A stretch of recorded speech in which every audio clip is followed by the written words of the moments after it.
오늘은 다시 태어난다는 제목인데요. 요한복음 3장 1절로 5절 말씀입니다. 이 다시 태어난다는 것은 우리말로, 순수 우리말로 하면 거듭남이고요. 또 많이 사용들 하죠. 중생이라는 말도 하고요. 신생이라는 말도 합니다. 이거는 이제 한자어이기 때문에 한자가 되어 있는 거고, 순수한 우리말은 한자가 없습니다. 글자 그대로 신생, 새로이 태어나는 것입니다. 새롭게 태어나는 것입니다. 근데 이게 니고데모와 무슨 연관이 있을까요? 오늘 우리는 밤에 예수님을 찾아온 니고데모 이야기를 볼 것입니다. 성경에서는 이 니고데모를 바리새인이라고도 하고 유대인의 관원이라고도 또 합니다. 그러면 우리가 성경을 보다 보면 바리새인과 사두개인들이 예수님을 자꾸 잡아서 죽이려고 하는 그 대목들을 우리가 참 많이 보죠. 도대체 이 바리새인들은 무엇이길래 예수님을 자꾸 잡아 죽이고자 하는지. 이 바리새인은요, 분리된 자들, 무엇으로부터 분리된 자들이라는 뜻입니다. 그리고 이것은 유대 종교의 한 종파입니다.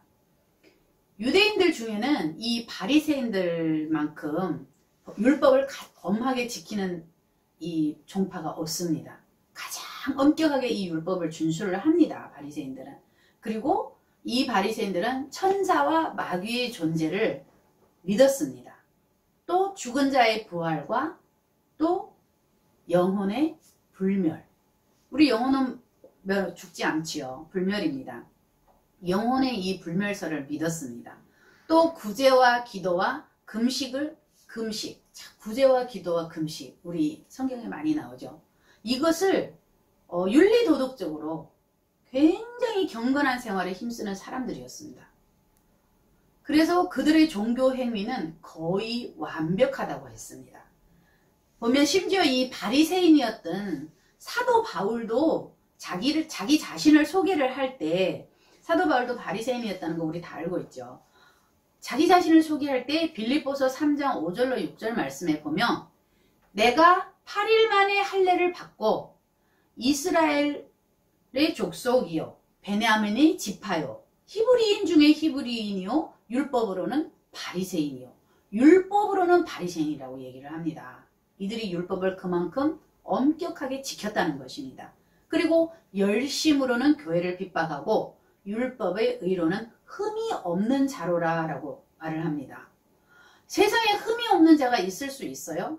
없습니다. 우리 예수님 외에는 흠이 없는 자가 없습니다. 우린 모두 인간이기 때문에 흠이 있을 수밖에 없습니다. 그런데도 불구하고 사도 바울은 자신을 소개할 때 율법의 의로는 흠이 없는 자다. 이렇게까지 이 바리새인들은 자부심을 가지고 있는 것입니다. 그리고 또 니고데모가 유대인의 관원이라고 했는데, 이 관원이라고 하는 말은 성경에서 원래는 헬라어의 아르콘으로서 뭐라고 하냐면, 이게 통치자나 정치적으로 통치자나 왕을, 이런 권력을 가진 사람들을 지금 원래 가리키는 말인데, 예수님이 이 당시에는 주로 사내들인 공회원들을 지칭하는 것입니다. 이 사내들인 공회는 유대인 지도자 71명, 의장 1명에 70명의 의원 해서 71명이 모여서 정치적인 문제만 빼고요. 왜? 로마에 지금 다 속국으로 되어 있기 때문에 정치는 로마에서 하는 것입니다. 그래서 정치 문제를 제외한 모든 유대사회의 입법, 사법, 또 행정, 이런 등등의 문제들을 결정하는 최고의 권력기관입니다. 사내들인 공회는. 지금으로 말하자면은 국회에 이제 해당이 되겠죠. 우리나라로 말하면 이제 국회에 해당되는 것입니다. 심지어 이 니고데모는요, 또 어떤 사람이냐면, 이 요세푸스의 고대사에 등장할 정도로 대단한 가문에서 태어났습니다. 그렇기 때문에 이 유대 문화뿐만 아니라 헬라 문화까지도 두루두루 섭렵을 할 수 있는 소수의 상류층입니다. 그리고 또한 율법 교육을 많이 받은 겸손한 학자이기도 합니다. 이렇게 사내들인 공회원으로서 막강한 권력을 가지고 있고, 또 율법으로는 하나님의 백성으로서 모든 조건을 다 갖춘 이 니고데모가 왜 밤에 예수께 찾아와서 우리가 당신은 하나님께로서 오신 선생인 줄 아나이다. 하나님이 함께 하시지 아니하시며 당신의 행하시는 이 표적을 아무라도 할 수 없습니다. 이런 고백을 했을까요? 여기서 보면 밤에 찾아왔다고 합니다. 이 밤에라는 단어를요, 우리 굉장히 자세히 봐야 됩니다. 아니, 낮이 얼마나 긴데 왜 굳이 밤에 찾아와요? 여기서 이 밤이라는 것은 어둠이잖아요. 어둠입니다. 밤은 어둠입니다. 결국은 이게 무슨 얘기냐면 이 밤이라는 것은 하나님을 알지 못하는, 또 하나님의 생명으로부터 떠나 있는 사람이나 그런 상태, 또는 진리를 모르는 무지한 사람, 또는 악의 영향 아래에 있는 사람, 이렇게 영적 어둠의 상태입니다. 영적 어둠의 상태입니다. 어둠의 상태를 지금 나타내는 말입니다. 이 밤이라는 말은. 그래서 이 밤에 예수님께 찾아왔다는 것은 바리새인이요 유대인의 관원이라는 겉으로는 정말 번드르르한 그 믿음이 대단해 보이는 이 니고데모의 영적 주소를 지금 나타내고 있는 것입니다. 우리 성도들은 믿음에 있어서 밤이 되지 않기를 축원합니다. 이 밤이 되어서 예수님을 찾아온 니고데모는 예수님을 뭐라고 얘기해요? 랍비라고 하잖아요. 랍비라고 합니다.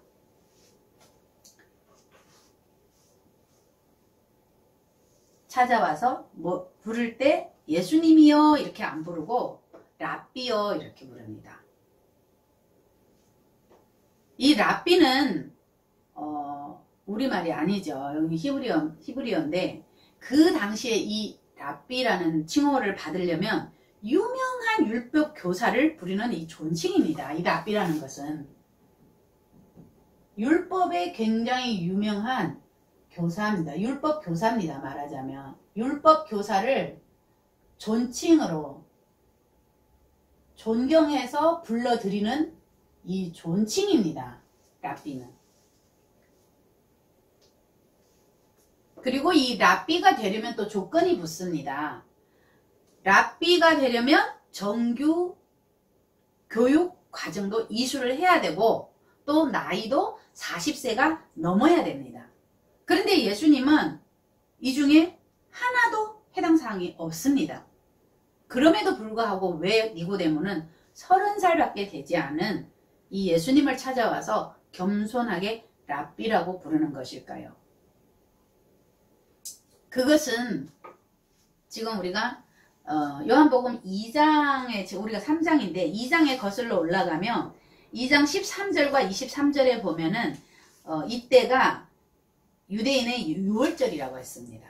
이때가 지금 찾아온 때가 이 니고데모가 예수님을 찾아온 때가 유월절의 절기라고 했습니다. 유월절 때라고 했습니다. 유월절 기간이라고 했습니다. 근데 이 동안에 이 유월절 동안에 예수님이 이 예루살렘에서 지금 굉장한 표적들을 행하셨습니다. 그래서 이 예수님께서 행하신 이 표적들을 보고 니고데모는 예수님이 영적인 진리를 소유하고 계시다는 것을 인정하지 않을 수가 없었던 것입니다. 그런데 니고데모는 예수님을 육의 눈으로 본 것입니다. 이 표적, 눈에 보이는 육의 눈으로 보이는 이 표적 때문에 예수님이 하나님으로부터 오셨다는 것과 하나님이 함께 하신다는 것까지는 고백을 했어요. 그런데 이 영적 눈이 열리지 않아서 예수님이 바로 이 세상에 빛으로 오신 그분이라는 것을 볼 수가 없어서 결국은 예수님을 메시아로 고백을 하기까지는 못한 것입니다. 예수님을 메시아로 고백을 못하니까 영적 눈이 열리지 않았다는 것입니다. 그래서 예수님은 이 찾아온 니고데모, 지식만 가지고 있는 이 니고데모의 그 영적 갈급함을 본 것입니다. 그래서 진실로 진실로 내게 이르노니 사람이 거듭나지 아니하며 하나님 나라를 볼 수 없느니라, 이런 말씀으로서 니고데모에게 사실은 무슨 얘기를 하고 있냐면, 지금 거듭나지 않으면 이렇게 얘기를 했죠. 결국은 지금 예수님이 니고데모에게 너 거듭났냐? 너 거듭났냐? 지금 이 질문을 하신 것입니다. 우리가 성경을 읽다 보면 예수님께서 이 신적인 권위 있는 말씀을 하실 때는 꼭 진실로 진실로 내게 이르노니 라는 이 말씀으로 시작을 하십니다. 항상. 그리고 이 거듭남이라는 것에 대해서, 이 거듭남은요, 헬라어로 아노덴, 말하자면 이게 무슨 뜻이냐면 위로부터입니다. 위로부터, 또 하늘로부터, 처음부터, 다시, 새로이. 이 거듭남이라는 것은 위로부터, 새로이, 다시, 처음부터, 이런 뜻을 가지고 있습니다. 아노덴인데. 그리고 그 다음에 거듭나다지요. 이 나다는 무엇의 아버지가 되다, 겟네때입니다. 이런 뜻인데, 이 거듭나다라는 이것은 이 수동태입니다. 그러니까 내가, 이 거듭나다는 것은 결국은 내가 내 힘으로 또는 내 노력으로서 되는 것이 아니라 위로부터 새롭게 부어지는, 나는 받는, 내가 무엇을 노력하는 게 아니라 나는 받는 것이라, 이런 뜻입니다. 이 거듭난다는 헬라어는 다시, 위로부터, 하늘로부터, 이런 뜻을 가지고 있기 때문에 이 단어는 엄격히 말하면 다시 하늘로부터 태어난다, 이런 뜻입니다. 이 단어 안에 구원의 기원과 본질이 다 들어있습니다. 그래서 거듭난다는 것은 사람이 처음 만들어졌을 때와 똑같은 형식과 방법으로 다시 만들어질 것을 의미하는 것입니다. 우리가 처음에 어떻게 만들어졌는지 우리 다 알죠. 창세기를 우리가 읽었으니까. 그러니까 이 말은 곧 하나님으로 말미암아서 처음 창조 때와 똑같이 재창조된다는 것입니다. 이 거듭난다는 것은 처음 창조 때와 똑같이 다시 창조가 된다는 것입니다. 똑같이가 굉장히 중요한 거죠. 이렇게 하나님으로부터 재창조되지 않은 사람은 하나님 나라를 볼 수 없다고 하셨는데, 이 하나님 나라를 본다는 것은, 하나님 나라를 본다는 게 어떤 뜻일까요? 우리가 눈으로 하나님 나라를 보는 걸까요? 아닙니다. 하나님 나라를 본다는 것은 하나님의 통치를 받는다는 얘기입니다. 왜? 하나님의 나라는 통치의 개념이기 때문입니다. 왜냐? 예수님께서 누가복음 17장 21절에 이런 말씀을 하셨습니다. 또 여기 있다 저기 있다 고도 못하리니 하나님의 나라는 너희 안에 있느니라 하셨습니다. 예수님이 우리 안에 하나님의 나라가 있다고 말씀을 하시는 것입니다. 이게 뭐예요? 하나님의 나라, 하나님이 통치하신다는 것입니다. 내가 나를 통치하는 게 아니고 하나님이 나를 통치하신다는 것입니다. 왜? 내 속에 하나님 나라가 이루어졌기 때문에 하나님의 나라를 통치하는 것은 당연한 거죠. 내가 통치하면 이게 하나님 나라일까요? 아니죠. 그렇기 때문에 통치의 개념입니다. 하나님의 나라는. 이 바실레이아라고 하는 하나님의 나라는 통치의 개념입니다. 그래서 이 사람이 이 속이 거듭나지 아니하면 어떻게 다시 태어나지 못한다면 하나님의 통치를 받을 수 없다는 것입니다.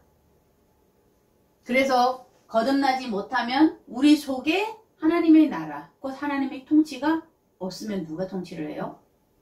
마귀가 통치를 하게 되는 것입니다. 이 세상은 딱 둘입니다. 하나님의 통치를 받든지 마귀의 통치를 받든지.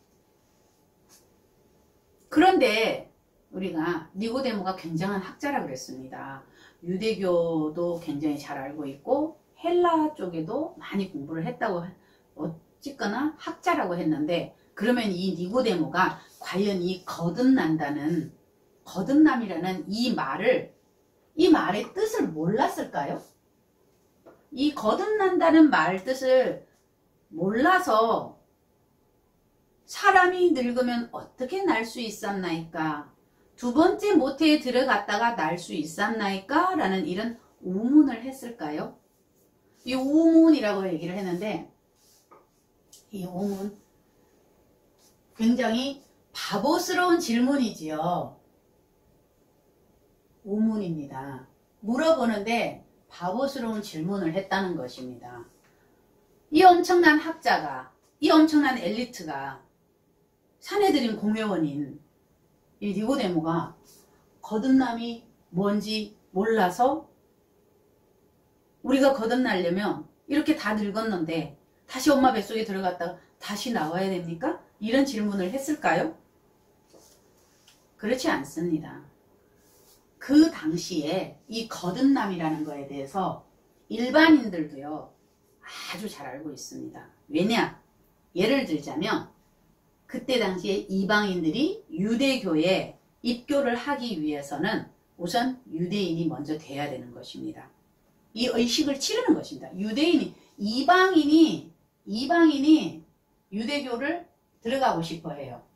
그러면은 이 유대교는 유대인들만의 특별한 종교이기 때문에 이 이방인이 유대교를 들어가려면 일단 유대인이 먼저 돼야 됩니다.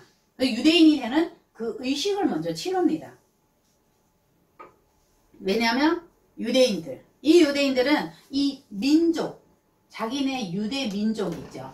이 민족이라는 울타리가 자기들이 선택받은 조건이라고 생각하고 있습니다. 이걸 굳게 믿고 있어요. 자기네 히브리 민족, 유대 민족이 되어야만 이 민족이 선택받은 조건이라고 생각하기 때문에 유대교에 입교하기 위해서는 반드시 먼저 유대인이 되어야 한다고 생각을 했습니다. 이렇게 이방인이 유대인이 되는 의식을 치르고 또 그 다음에 뭘 하죠? 기도와 희생. 기도를 하고 하나님 앞에 희생물을 드리고 또 뭘 하죠? 세례를 받죠. 세례의식을 받습니다. 이렇게 해서 너는 개종했다, 이제 통과됐다 라고 인정을 받는 것입니다. 그때 이 개종한 이 이방인을 보고 뭐라고 하냐면 거듭난 자, 또한 신생한 자, 새로운 태어날 생입니다. 새로 태어난 자라고 부르는 것입니다. 이렇게 유대교에 들어온 이방인을. 그러면 니고데모는 관원이기 때문에, 사내들인 공회원이기 때문에 이런 경우를 수도 없이 많이 봐왔습니다. 이방인이 유대교에 입교하는 것을. 그렇기 때문에 이 거듭남에 대해서 너무나도 잘 알고 있는 사람입니다. 그런데 니고데모가 본 거, 이 이방인들이 유대교에 입교하기 전과 입교하고 난 후를 보는 것입니다. 입교를 했으면 거듭났다는 거잖아요. 그런데 그들은 그 전과 그 후가 별반 다를 게 없습니다. 사는 모습이 전혀 신생한 모습이 없습니다. 심지어 거듭난 것이 전혀 보이지 않는 옛날의 그 삶 그대로를 살고 있는 것을 수도 없이 많이 봤습니다. 니고데모는. 그렇기 때문에 니고데모가 지금 무슨 얘기를 하는 거냐면, 사람이 거듭난다는 것은 늙은 사람이 모태에 다시 들어갔다가 나오는 것과 같이 불가능하지 않습니까? 지금 예수님한테 이 질문을 하는 것입니다. 그러면서 가장 중요한 거, 지금 니고데모가 가장 중요하게 느끼는 게 뭐냐면 어떻게 합니다. 우리 유대교는 이렇게 이방인들을 거듭나게 했는데, 근데 이들이 거듭난 게 전혀 없습니다. 신생된 것이 없습니다. 이들은 유대교에 입교하기 전이나 입교하고 난 뒤에나 거듭남의 모습이 전혀 없습니다. 근데 예수님께서는 당신은 거듭남을 얘기하고 있는데 어떻게 그게 가능하다고 지금 말씀하시는 것입니까? 이런 질문을 하고 있는 것입니다. 본문 내용은. 다시 말해서 니고데모는 거듭남이라는 것을 이 말을 이해는 하고 있었지만 정말 지금까지 봐온 거의 모든 사람들입니다. 이 거듭남은 가짜였습니다. 니고데모가 봐온 이 거듭남은 다 가짜였습니다. 그렇기 때문에 어떻게가 뭐예요? 방법을 물어보는 거잖아요. 어떤 방법으로 해야 진짜로 완전히 새롭게 태어날 수 있는지 이 방법을 알려달라는 것입니다. 이 어떻게라는 것은 예수님에게 지금 방법을 알려달라고 하는 것입니다. 거듭남의 방법입니다. 이것을 알려달라고 지금 예수님께 구하고 있는 것입니다. 이렇게 간절하게 거듭남의 방법을 묻고 있는 이 니고데모에게 예수께서 이렇게 대답을 하십니다. 진실로 진실로 내게 이르노니 사람이 물과 성령으로 나지 아니하면 하나님의 나라에 들어갈 수 없느니라. 거듭남의 방법으로 물과 성령, 이 방법으로 거듭남의 방법을 지금 물어봤죠. 이 거듭남의 방법으로 뭐라고 해요? 물과 성령을 지금 제시를 하십니다. 예수님은 물과 성령을 제시하십니다. 거듭난다는 것은 아까 뭐라고 그랬죠? 사람이 처음 만들어졌을 때와 똑같은 형식과 방법으로 만들어진다는 것을 의미한다 그랬죠. 그리고 하나님으로부터 처음 창조 때와 똑같이 재창조된다는 거라 그랬죠. 그러면 우리가 처음 창조 때를 보겠습니다. 처음 창조 때 사람은 어떻게 창조됐어요? 하나님의 뜻에 따라 하나님의 형상과 모양으로 하나님께서 만드셨습니다. 직접. 창세기 2장 7절에 보면 여호와 하나님이 흙으로 사람을 지으시고 생기를 그 코에 불어 넣으시니 사람이 생명이 된지라. 생기. 하나님은 생기를 코에, 이 사람의 코에 불어 넣으시니 사람이 생명이 된지라. 이 하나님이 불어 넣은 이 생기는 루아흐입니다. 루아흐라고 해서 이거는 하나님의 영입니다. 성령입니다. 성령. 루아흐는 곧 성령입니다.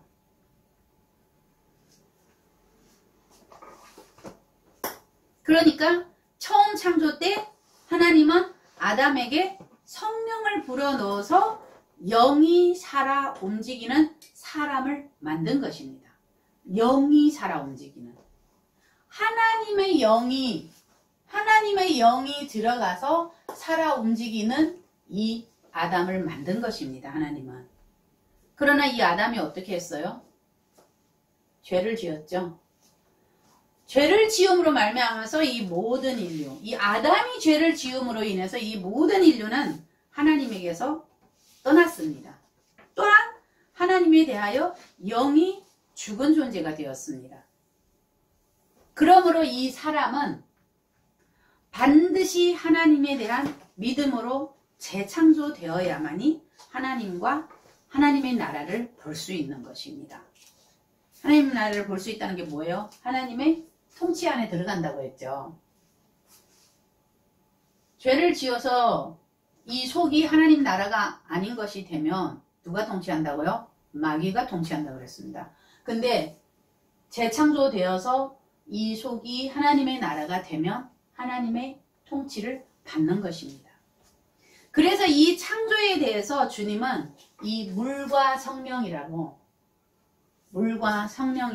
제시를 하셨는데, 사실 이 물과 성령, 그러니까 물 따로 성령 따로라고 우리 언어로는 그렇게 이해를 할 수밖에 없죠. 그런데 이 히브리 문학에는 이 반복적인 기법을 사용하신 것입니다. 이것은 뭐냐면 같은 뜻을, 같은 의미를 가진 다른 단어입니다. 같은 뜻을, 같은 의미입니다. 같은 의미를 가졌습니다. 근데 단어가 다릅니다. 같은 다른. 그런데 똑같은 것을 얘기하고 있습니다. 같은 의미를 가진 다른 단어라는 것입니다.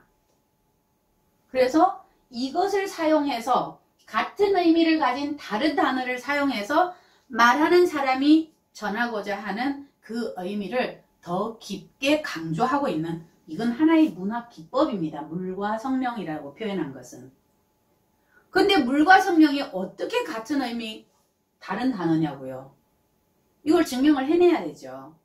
그래서 우리가 요한복음 7장 37절로 39절 말씀을 보면, 명절 끝날 곧 큰 날에 예수께서 서서 외쳐 가라사대 누구든지 목마르거든 내게로 와서 마시라. 나를 믿는 자는 성경의 이름과 같이 그 배에서 생수의 강이 흘러나리라 하시니, 이는 그를 믿는 자의 받을 성령을 가리켜 말씀하신 것이라. 자, 예수님께서 뭐라 그래요? 생수의 강이 흘러나리. 나를 믿는 자는, 예수님을 믿는 자는 그 배에서, 이 배에서 생수의 강이 흘러나리라고 하셨습니다. 그런데 이 생수의 강이 뭐냐고요? 이 생수의 강은 예수를 믿는 자가 받을 성령이라고 말씀을 하십니다. 그러면 여기서 물과 성령은 이꼬르가 성립이 되죠. 예수님 말씀하셨잖아요. 이는이 뭐예요? 이 생수의 강은 성령을 가리키는 말씀이다. 이렇게 말씀을 하셨습니다. 그렇기 때문에 물과 성령은 같은 의미의 다른 단어인 것입니다. 오늘 니고데모와 예수님의 만남은 언제 만났어요? 6월절에 만난 것입니다. 6월절. 아까 얘기했죠. 6월절에 예수님과 니고데모가 6월절에 만난 것입니다. 그러면은 이 6월절이 어떤 절기라고요? 우리가 알고 있는 대로 6월절은 이스라엘 민족이 애굽으로부터 구원받고 노예의 신분에서 하나님의 자녀로 구원받은 절기입니다. 맞죠? 구원받은 절기입니다.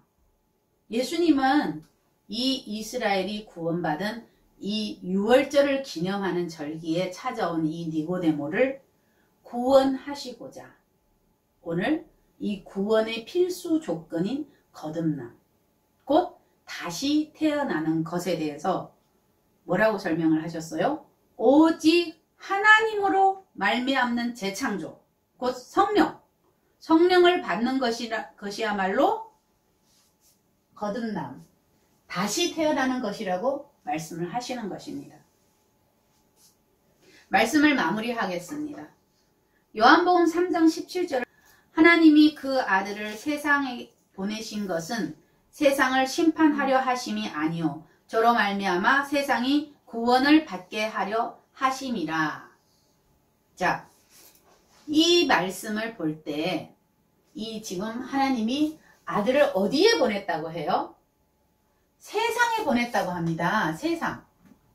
그러면 이 세상은 과연 우리가 살고 있는 물리적인 눈으로 보이는 이 세상만을 말하는 것일까요?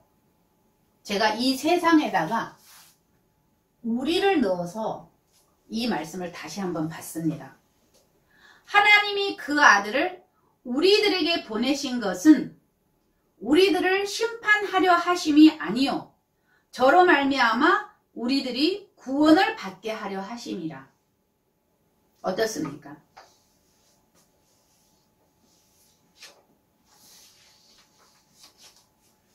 우리들, 나에게 예수님이 내 속에 오셔야 된다고 했잖아요.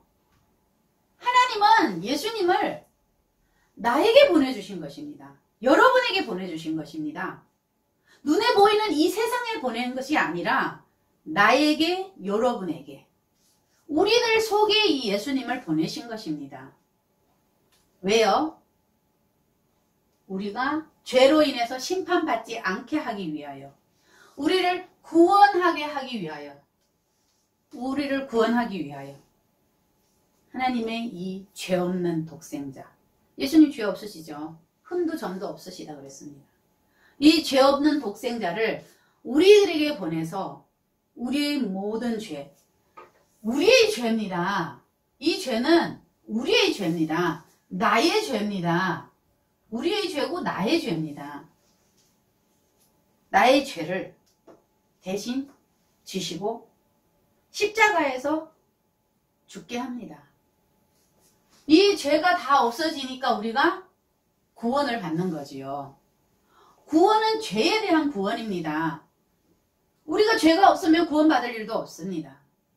아담이 죄를 범해서 모든 인류가 하나님 앞에 죄를 짓고 하나님을 떠났다고 했습니다. 그래서 예수님이 우리들 속에 오셔서 우리들의 죄를 모두 짊어지시고 십자가에서 죽으심으로 우리가 구원받는 것입니다. 그러면은 예수님만 십자가에 죽었습니까? 그럼? 예수님이 내 속에 들어오셔서 십자가를 지셨습니다. 그러면 예수님만 십자가에 죽으신 것입니까? 아닙니다. 아니지요. 예수님은 우리의 죄를 지고 십자가에서 돌아가신 것이기 때문에 그 십자가에는 예수님이 죽으실 때 나의 죄, 내가 육신적으로 죽었다는 것이 아닙니다. 내 육신 속에 있는 이 죄가 죽었다는 것입니다. 우리의 죄도 함께 죽었고 예수님이 부활할 때 우리는 어떻게 부활해요? 의인으로. 예수님께서 우리를 죄를 없이 하시고 의인을 만드신 것입니다. 죄를 없이 하시고 의인을 만드신 것입니다. 그래서 우리를 의인으로 우리는 예수님과 함께 부활한 것입니다. 이 부활은 뭐예요? 다시 태어나는 거잖아요. 다시 태어나는 거.